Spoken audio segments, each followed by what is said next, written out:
ఇది స్వచ్ఛంద కార్యక్రమం, సేవా కార్యక్రమం దయచేసి అందరూ కూడా పాల్గొనాలండి. ఇలా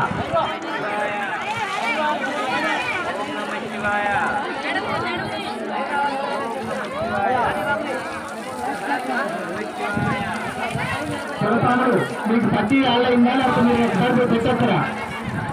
సాము దీక్షా సాములు మీరు పోయి ఒక్కసారి సాములకు అన్నం పెట్టొచ్చరా? మీరు చేస్తారా? లోపల గాలి ఉంది స్వామి, లేకపోతే గ్రామం పోయి పెట్టొచ్చాము చేయండి దయచేసి. పట్టేసాయి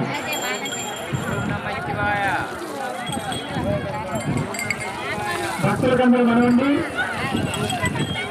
అన్నప్రసాద కార్యక్రమం, అన్నప్రసాద వితరణ కార్యక్రమం స్టార్ట్ అయిందని కింద నాలుగు కూడా పక్కన పెట్టారు. దయచేసి ఆకులు భోజనానంతరం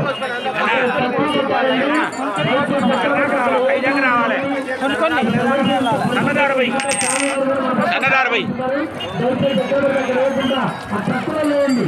మీరు భోజనం చేసిన తర్వాత ట్రక్కులు పెట్టారండి, ట్రక్కులో లేయండి. ఎక్కడ వరకు అక్కడ వస్తే పొలాలు ఉన్న ఏరియా దయచేసి ఎక్కడ ఫోటో పెట్టి మళ్ళీ వాళ్ళతో ఇప్పుడు ట్రక్కులు పెట్టాం, దాంట్లో వేయండి. అట్లాగే 3 గ్రామాల కమిటీ సభ్యులు దయచేసి మన సామాన్యులు పోవాలండి అక్కడికి.